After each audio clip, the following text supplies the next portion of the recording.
The light turned yellow, and I made a decision that would change the entire trajectory of my life. I should have stopped.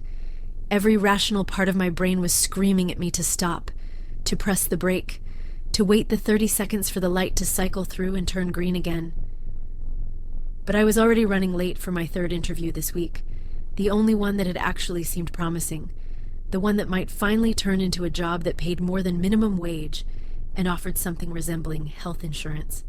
I had exactly 12 minutes to get across town, find parking in a neighborhood where parking was impossible, and somehow make myself look like someone worth hiring rather than someone who had been living on ramen noodles and anxiety for the past 2 months. So instead of stopping like a sensible person, I accelerated through the yellow light. And that's when I saw the Lamborghini. It appeared in my peripheral vision first, a flash of orange so bright it seemed to vibrate against the gray, rainy backdrop of the city. My brain registered the color before it registered the shape, before it understood what I was looking at and why it mattered. Orange, bright, screaming, impossible to miss orange, the kind of orange that existed specifically to be noticed, to announce to the entire world that its owner had more money than most people would see in a lifetime, and wanted everyone to know it. The Lamborghini was stopped at the intersection, waiting patiently for the light to change like a normal car driven by a normal person. I was not stopped. I was accelerating through a yellow light that was rapidly becoming red. My foot pressed against the gas pedal, my eyes fixed on the road ahead instead of the road directly in front of me. The impact happened in slow motion, the way terrible things always seem to happen. I saw the orange getting closer. I saw my hands yank the steering wheel in a desperate, useless attempt to avoid the inevitable. I felt my foot finally find the brake, pressing down with all my weight, but it was too late. It was already too late. The sound was something I will never forget as long as I live. That sickening crunch of metal colliding with metal, the explosive shatter of glass, the screech of tires trying to grip wet pavement and failing, my airbag deployed with a violence I hadn't expected, punching me in the face and chest simultaneously, filling my vision with white fabric and my lungs with chemical dust. For a moment, everything was chaos. I couldn't breathe. I couldn't see. I couldn't understand what had happened or where I was or why the world had suddenly become so loud and so painful. Then the airbag deflated, and I was left sitting in my ruined car, staring through a cracked windshield at the back of the most expensive vehicle I had ever touched. My old Honda Civic, the faithful companion that had carried me through 7 years of life's ups and downs, the car I had nursed along with prayers and discount auto parts and sheer stubborn hope, had buried its nose directly into the rear end of someone's Lamborghini. The damage was catastrophic. My car's front end was completely destroyed.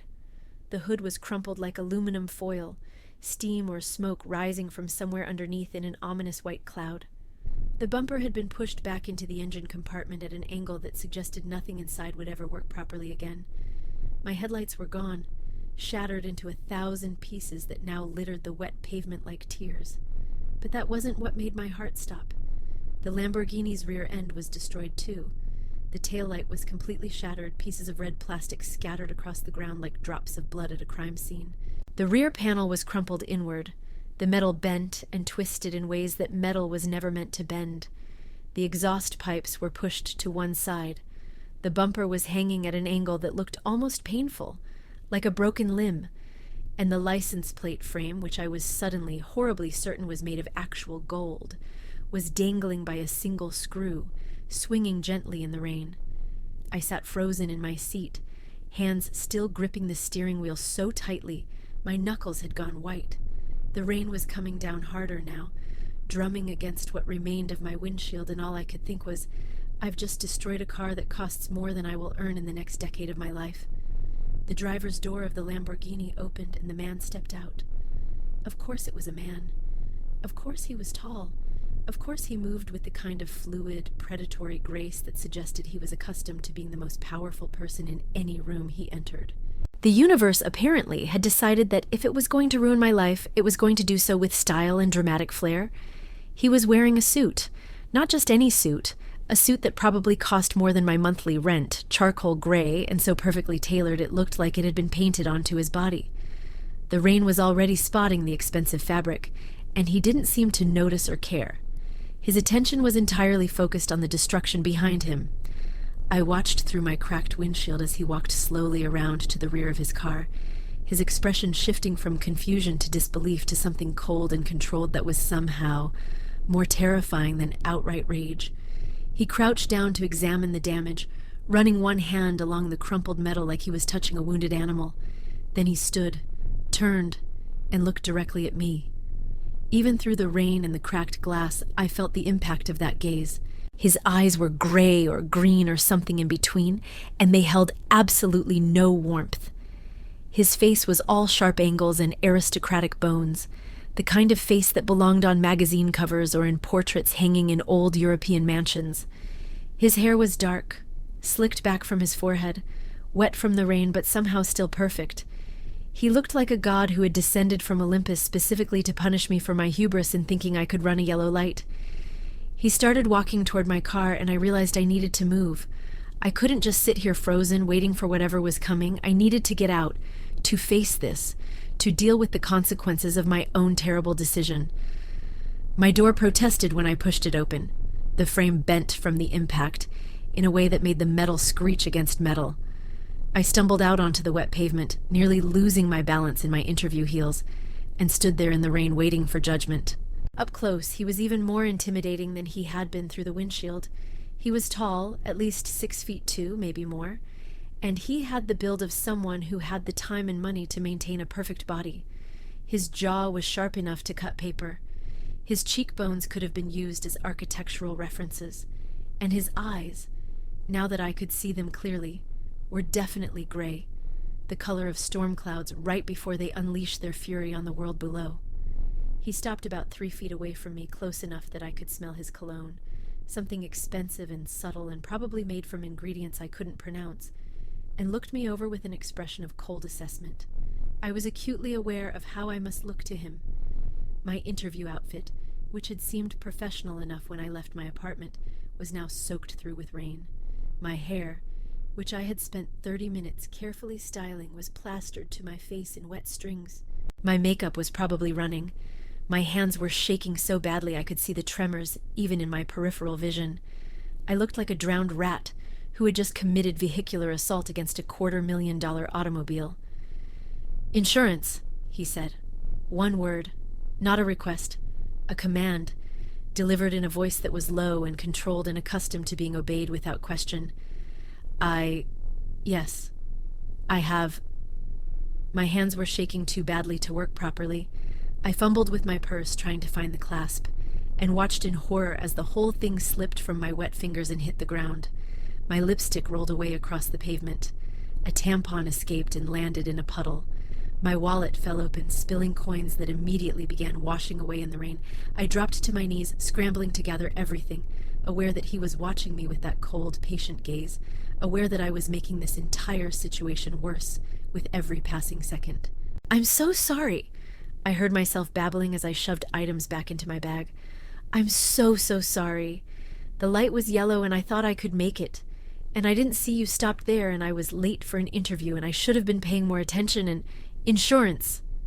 I finally managed to extract my insurance card and my driver's license from my wallet. My hands were shaking so violently that the cards rattled as I held them out to him, raindrops falling onto the paper and smearing the ink. He took them from me, examined the insurance card for a long moment with an expression I couldn't read, and then handed both documents back. "You have liability only," he said. It wasn't a question. "Minimum coverage, the absolute legal minimum required to operate a vehicle in this state." "Yes," I admitted, my voice barely above a whisper. "It's all I could afford." "Do you have any idea what this car is worth?" I swallowed hard, tasting rain and fear. "I know it's expensive." "Expensive?" He repeated the word like it amused him, like I had just described the ocean as a bit damp. "This is a Lamborghini Huracan Evo. The base model starts at approximately $208,000. This particular vehicle, with the modifications I've added over the years, is worth approximately $320,000. The number hung in the air between us, enormous and impossible, a death sentence written in dollars and cents. "Your insurance," he continued, his tone never changing, never rising above that controlled calm, will cover approximately $50,000 of the damage if they decide to honor the claim at all, which, given the circumstances, they may choose not to do. Insurance companies are not known for their generosity or their eagerness to pay out claims. I didn't mean to. That leaves you personally responsible for the remainder. The difference between what your insurance might cover and what the actual repairs will cost. How much? My voice cracked on the question. How much is the remainder? Based on my initial assessment of the visible damage. He paused, and I could swear I saw something that might have been amusement flicker across his cold features. Somewhere between $85,000 and $95,000, depending on what the mechanics find when they examine the undercarriage and the internal systems. $95,000. The world tilted. Actually physically tilted, like the ground beneath my feet had suddenly decided to become a carnival ride. I grabbed the side of my ruined car to keep from falling, feeling the cold, wet metal under my fingers, trying to remember how to breathe. I didn't have $95,000. I didn't have $9,000. I didn't have $900. My checking account, as of this morning, contained exactly $23.17, enough to buy gas to get to my interview and maybe a cup of coffee if I decided to skip lunch, which I had been planning to do anyway because skipping lunch was how I had been surviving for the past 2 months of unemployment. I don't have that kind of money, I heard myself say, my voice sounding strange and distant in my own ears. I don't have any money. I was on my way to a job interview because I've been unemployed for 2 months, and I can't pay my rent, and I can't pay my bills, and I can barely afford to eat, and I stopped myself before the complete breakdown could escape. I would not cry in front of this man. I would not give him the satisfaction of watching me fall apart. I had some pride left, even if I had nothing else. Please, I said instead, forcing my voice to remain steady, hating how small and desperate I sounded. I'll do anything. I'll make payments. I'll sign whatever you want. I'll work 3 jobs if I have to. I'll give you my car, even though it's worthless now. Just please don't. Please. I wasn't even sure what I was asking him not to do. Sue me into oblivion? Have me arrested? Destroy what little remained of my already ruined life? He studied me for a long moment, those gray eyes giving nothing away, and I felt like a specimen under a microscope, every flaw exposed, every failure catalogued, every way in which I had fallen short of where I should be in life, examined and judged and found wanting. The rain continued to fall around us, drumming on the pavement, soaking through my clothes, washing away any last shred of dignity I might have been clinging to. Then, without any change in his expression, he reached into the inside pocket of his ruined jacket and pulled out a business card. "Be at this address tomorrow morning," he said, extending the card toward me. 9 o'clock. Not 9:05. Not 9:15. 9 o'clock exactly. I took the card automatically, too stunned to do anything else. The paper was thick and expensive, the kind of cardstock that cost more per sheet than regular people spent on entire reams of printer paper. The lettering was embossed, raised slightly so I could feel each letter under my fingertips. Alexander Drake, Chief Executive Officer, Drake Industries. The name hit me like a second collision. Alexander Drake. The Alexander Drake. The tech billionaire whose face was on magazine covers, whose company was on the stock exchange, whose net worth was discussed in hushed tones by people who would never come close to achieving even a fraction of his success. I had just rear-ended one of the richest and most powerful men in the entire city. "I don't understand," I managed to say, my voice barely audible over the rain. "What happens tomorrow morning?" "Tomorrow morning is your first day of work." He turned and started walking back toward his mangled Lamborghini, dismissing me as easily as if I were a minor annoyance rather than the person who had just destroyed his car. "You can't pay me in money, miss." "I didn't catch your name." "Harper," I said numbly. "Olivia Harper." "You can't pay me in money, Miss Harper, so you'll pay me in time, every day, until the debt is cleared." "But I don't know what you want me to do. I don't know anything about your company or—" 9 o'clock. He opened the door of his Lamborghini and somehow the car still started, the engine roaring to life despite the massive damage to its rear end. "Don't be late. I have very little patience for people who waste my time." He drove away without another word, the damaged sports car disappearing into the rainy night, leaving me standing alone on the wet pavement with his business card clutched in my trembling hand. I missed my interview. I went home instead, to my tiny studio apartment with its leaky faucet that my landlord refused to fix, and its view of a brick wall that never got any sunlight. I sat on my second-hand couch, the one I'd bought at a garage sale when I first moved to the city, full of hope and ambition, and I stared at that business card until my eyes burned.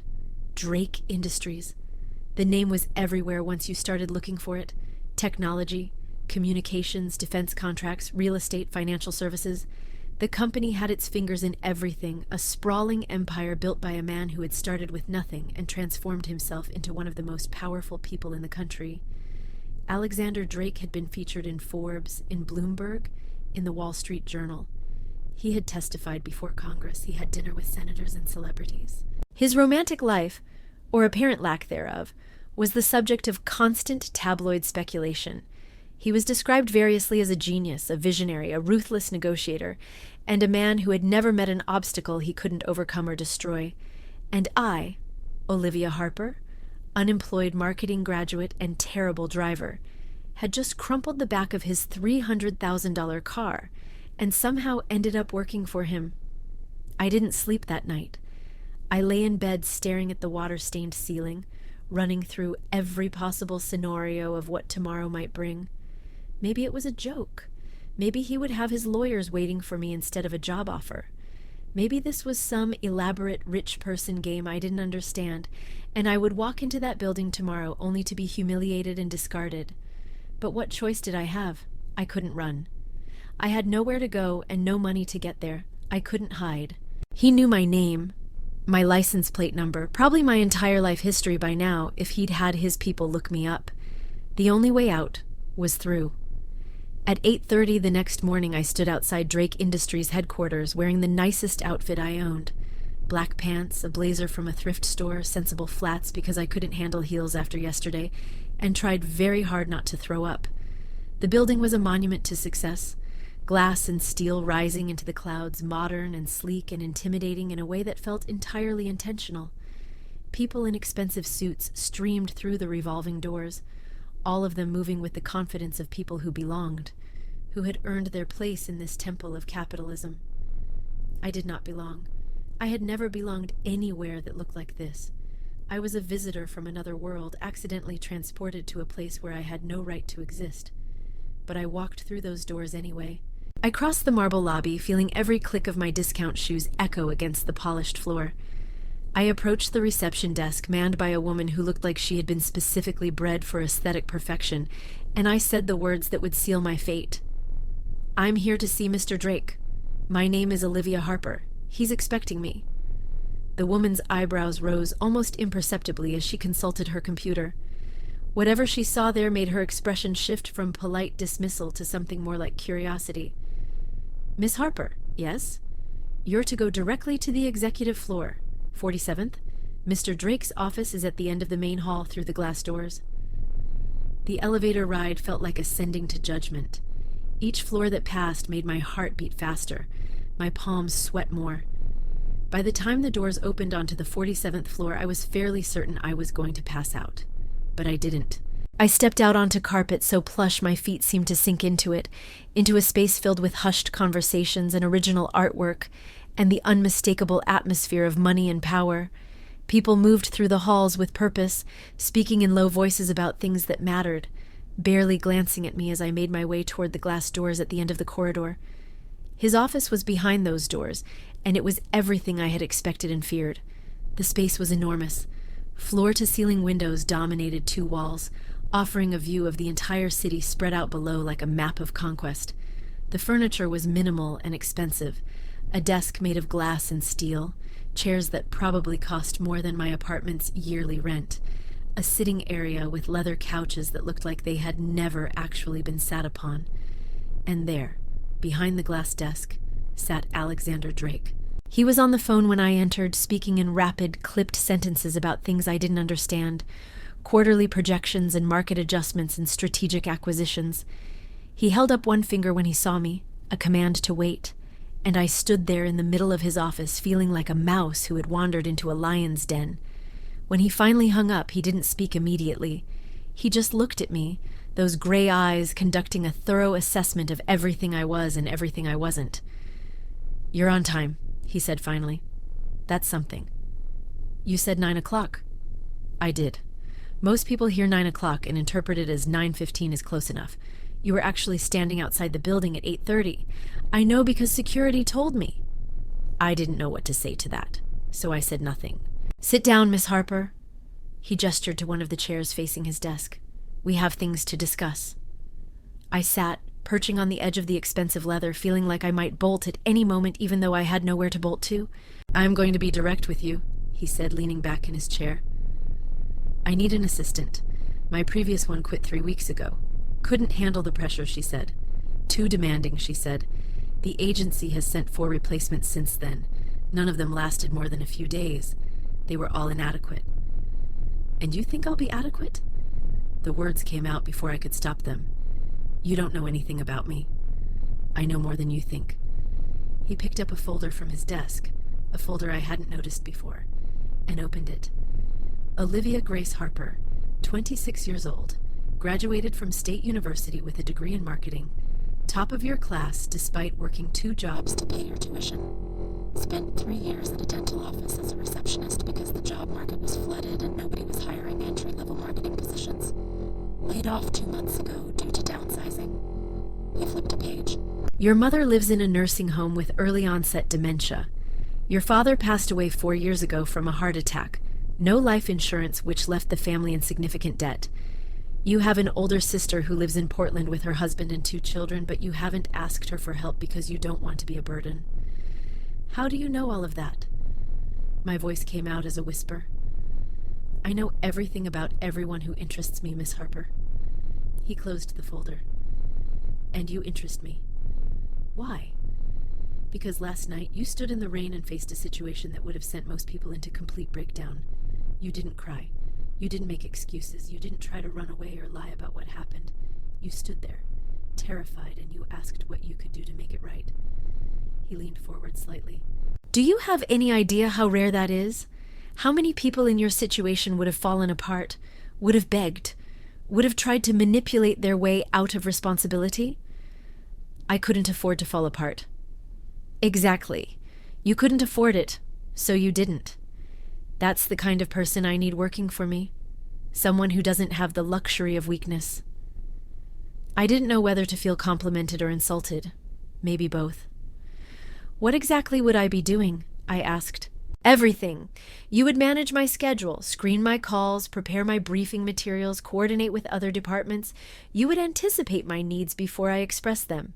You would make problems disappear before I know they exist. You would work when I work, which means early mornings and late nights and weekends when necessary." That sounds like more than a normal assistant position. It is. I don't need normal. I need exceptional. He slid a folder across the desk toward me. "This is your contract. Read it carefully. The terms of your debt repayment are outlined beginning on page 7.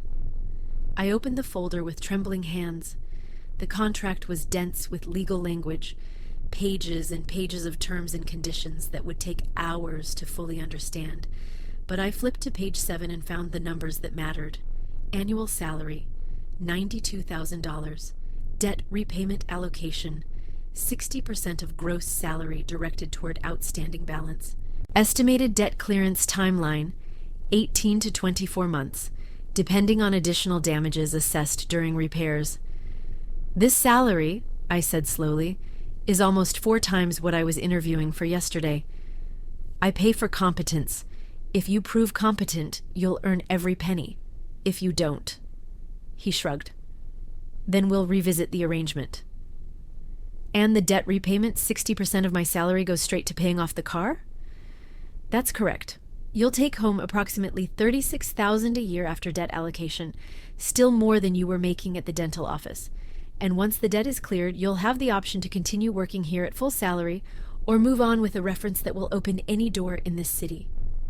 I stared at the contract, trying to process what I was reading. This was real. This was actually happening.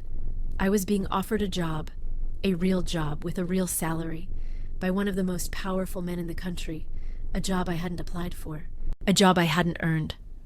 A job that came with strings attached and a debt hanging over my head like a guillotine blade. What if I say no? I asked quietly. Then I'll pursue the debt through legal channels, lawsuits, wage garnishment, liens on any assets you might acquire in the future. The process would take years, cost you tens of thousands in legal fees you can't afford, and ultimately leave you far worse off than simply accepting this offer. So I don't really have a choice. You always have a choice, Miss Harper. You just don't always have good options. He met my eyes. But let me be clear, I'm not trying to trap you or punish you. I'm offering you an opportunity, a chance to clear your debt. Build valuable experience and prove yourself in an environment that rewards hard work and competence. What you do with that opportunity is up to you. I looked at the contract. I looked at the man who was offering it.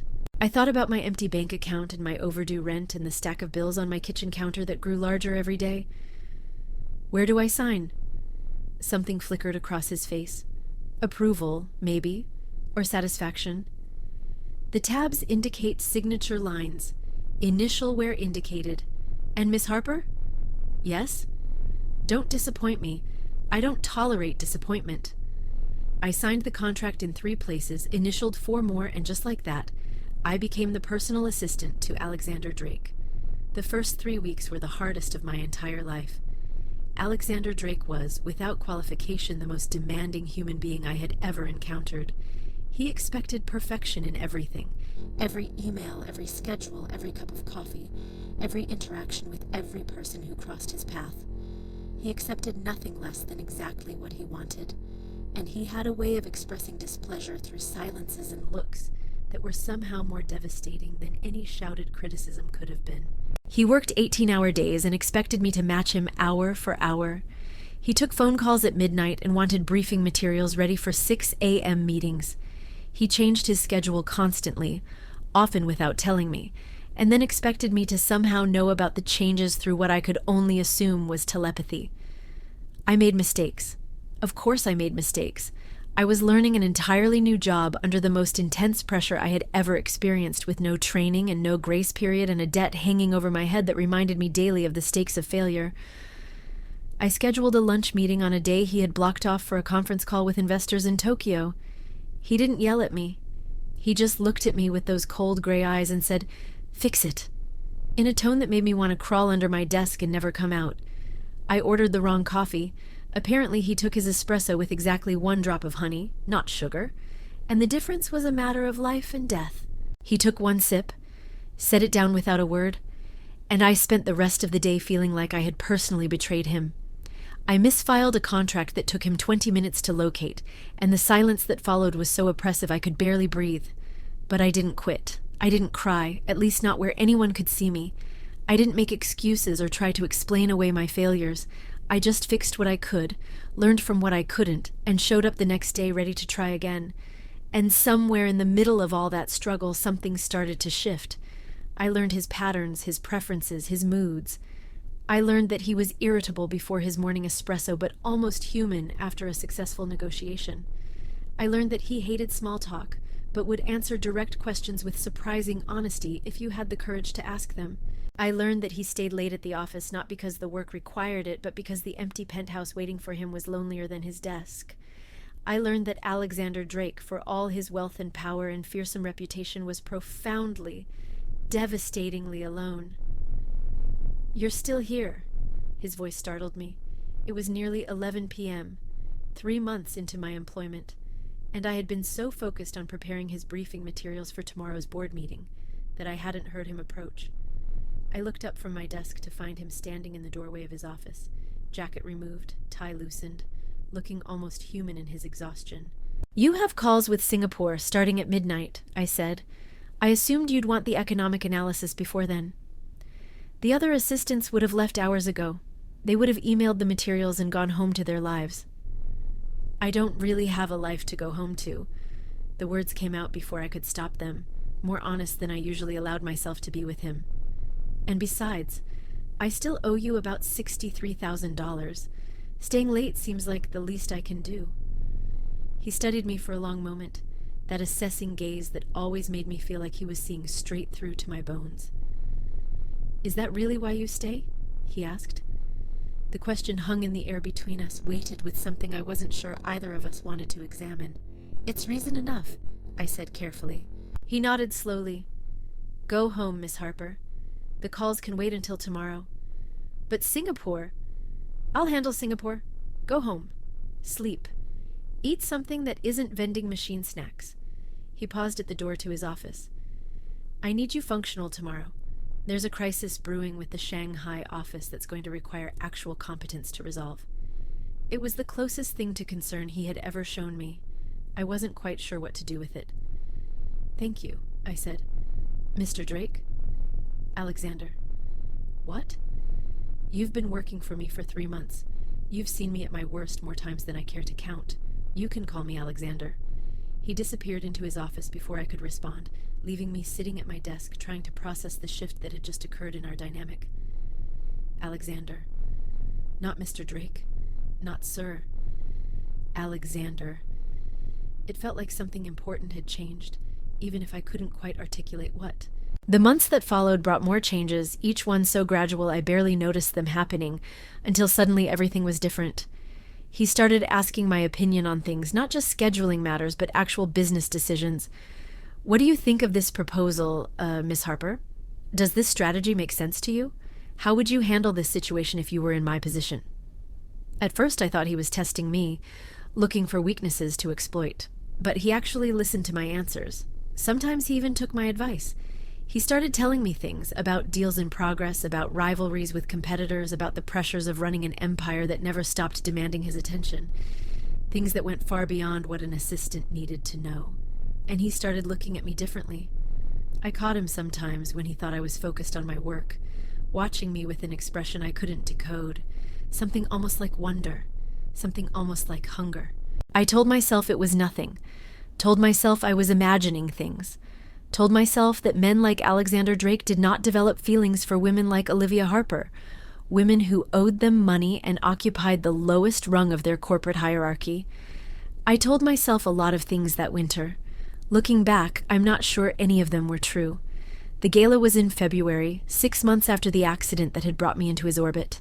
It was a charity event for children's education, the kind of glittering affair where billionaires gathered to congratulate each other on their generosity, while drinking champagne that cost more per bottle than most teachers made in a week. Alexander was being honored for his foundation's work, which apparently included funding schools in underserved communities and providing scholarships to first-generation college students. I learned about this side of him gradually, in fragments and glimpses. The donations he made anonymously because he didn't want credit. The time he spent mentoring young entrepreneurs from disadvantaged backgrounds. The reasons behind his drive, rooted in a childhood of poverty that he never talked about, but that had shaped everything he had become. Alexander Drake was not the cold, ruthless machine the world believed him to be. He was something far more complicated, something almost human. I need you at the gala, he said 2 days before the event. I looked up from my computer, certain I had misheard him. At the gala? Why? Because there will be people there who want things from me. Investors, politicians, social climbers looking for access. I need someone who can tell me which ones are worth my time and which ones are wasting it.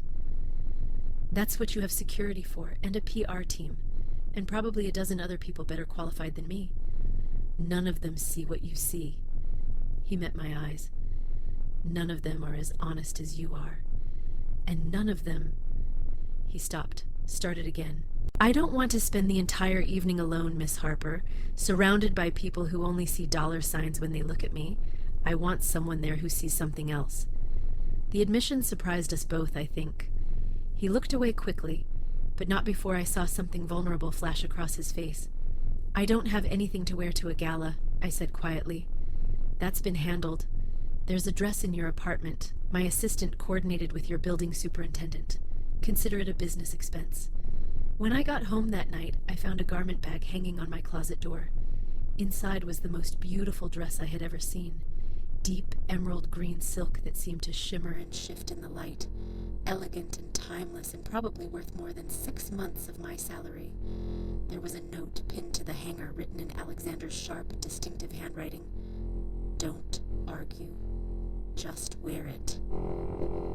At the night of the gala, I barely recognized myself in the mirror. The dress fit, like it had been made for me, because it probably had been, knowing Alexander's attention to detail. My hair was up, styled by a professional he had sent to my apartment without asking. My makeup was subtle but transformative. I looked like someone who belonged at a billionaire's charity gala, not like someone who had crashed into that billionaire's car 6 months ago. When I arrived at the venue, a historic ballroom dripping with crystal chandeliers and old money, I felt every eye in the room turn toward me. I felt exposed, fraudulent, like everyone could see through the dress to the girl underneath who was still paying off her debt 50 cents at a time. And then I saw Alexander. He was standing near the entrance, clearly waiting for someone. For me, I realized, as his gaze found mine across the crowded room. He went completely still. I had never seen him like that. Frozen, speechless. Those gray eyes traveling over me slowly, taking in the dress, the hair, the woman I had somehow become over these past 6 months without fully noticing the transformation. You look... He stopped, swallowed, started again. You look extraordinary. Not professional, not appropriate. Extraordinary. Thank you, I managed. You don't look terrible yourself. He laughed. Actually laughed, that rare and precious sound, and offered me his arm. Shall we? The evening passed in a blur of champagne and conversation, and the constant, electric awareness of Alexander beside me. He introduced me to senators and celebrities and titans of industry, keeping his hand at the small of my back the entire time, that warm pressure a constant reminder that I was here with him, that I belonged at his side. And when the orchestra started playing, when couples began drifting toward the dance floor, he turned to me and said simply, "Dance with me." It wasn't a question. His arms around me felt inevitable. Like this was where we had always been heading, from that rain-soaked street to this glittering ballroom. The months of tension, the growing closeness, the looks and almost touches and words left unsaid, all of it led to this moment. "This is probably inappropriate," I murmured against his shoulder. "Definitely inappropriate," he agreed, his breath warm against my hair. "Does that bother you?" "It should. That's not what I asked." I pulled back slightly to look at him, this man who had started as my disaster and become my obsession, who demanded everything and somehow made me want to give more. "No," I admitted. "It doesn't bother me." He kissed me, right there in the middle of the dance floor, surrounded by the city's elite. He kissed me like we were completely alone, like nothing existed except the two of us, and this moment we had been building toward for months. When we finally broke apart, I was trembling. "The debt," I whispered. "I still owe you. I don't care about the debt. I never cared about the debt." His forehead pressed against mine. "I cared about finding an excuse to keep you close, to see you every day, to watch you become someone extraordinary under impossible pressure. I cared about you, Olivia, about this, about us." "Alexander, the debt is forgiven, all of it. I'll have the paperwork drawn up tomorrow." He pulled back enough to meet my eyes. "Stay because you want to, not because you have to. And if you don't want to, if this is too complicated or too fast, I'll give you a reference and you can walk away with nothing owed and nothing held against you. And if I stay, then we figure out what this is, together." I should have been sensible. I should have thought about power dynamics and professional boundaries and everything that could go wrong. Instead, I kissed him again. The next morning, I submitted my resignation as his personal assistant. You can't date your boss. Even I knew that crossed a line that shouldn't be crossed. But Alexander had anticipated this. "I was hoping you'd say that," he said, looking at my resignation letter, "because I have a different position in mind for you." "What position?" "Director of Special Projects. It's a new division I'm creating. You'd report to the COO, not to me. Competitive salary, full benefits, and no ethical complications preventing me from taking you to dinner whenever I want." I stared at him. "You created an entire division just so you could date me?" "I created a division because the company needs one. I'm offering it to you because you've proven yourself capable of handling anything I throw at you, and because I want you in my life in a way that doesn't require you to bring me coffee." "Is this even legal?" "My lawyers assure me it's completely above board." He smiled. A real smile, warm and open and nothing like the cold mask he showed the world. Say yes, Olivia. I said yes. The next 2 years weren't easy. We navigated whispers and raised eyebrows, speculation about how the woman who crashed into his car had somehow ended up in his bed and his boardroom. There were people who called me a gold digger, people who assumed I had schemed my way into his life, people who would never believe that love could grow from such strange and unlikely soil. But we navigated it together. I built the Special Projects Division into something I was proud of, something that proved I deserved my position regardless of how I had gotten the opportunity. Alexander learned to work less, to delegate more, to come home at reasonable hours because someone was waiting who made home worth coming to. He proposed on the 2nd anniversary of the accident, took me back to that same intersection, now dry and ordinary in the afternoon light, and dropped to one knee right there on the sidewalk. "This is where I found you," he said, holding up a ring that caught the sunlight. "This is where my life changed because you couldn't stop at a yellow light. I want to spend forever being grateful for your terrible driving. Marry me, Olivia." I said yes. Again. We were married 6 months later in a small ceremony, just friends and family. No Lamborghinis in sight. I wore white. He wore the charcoal suit he'd been wearing the night we met, dry cleaned and pressed, a reminder of how far we'd come. "You know," he said during our first dance, "I still have that car, the Lamborghini. Never got it fixed. Why not? Because it reminds me of you, of us, of the best accident that ever happened to me. Our daughter was born 2 years after that. We named her Grace because that's what it felt like. Grace, unearned and unexpected. This beautiful life that had grown from wreckage and debt, and a yellow light I should have stopped for." Sometimes, in the quiet hours of the night, I think about all the ways things could have gone differently. If I had stopped at that light, if he had been anyone else, if I had broken down in the rain instead of standing up and facing what I had done. But I didn't stop. He wasn't anyone else, and I stood there, terrified, and asked what I could do to make things right. Some accidents destroy everything, and some accidents break things apart so they can come back together stronger. "What are you thinking about?" Alexander murmurs in the darkness, pulling me closer. "Yellow lights." My favorite kind of light. I destroyed your car. You destroyed my loneliness." He kisses my shoulder. "Fair trade. I love you. I love you too, even though you were a terrible driver. I've gotten better.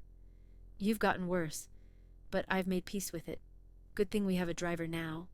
I laugh, settling into his warmth. I rear-ended his Lamborghini and couldn't pay. He made me his assistant, then his partner, then his wife. Some debts aren't meant to be repaid. They're meant to transform into something that money could never buy.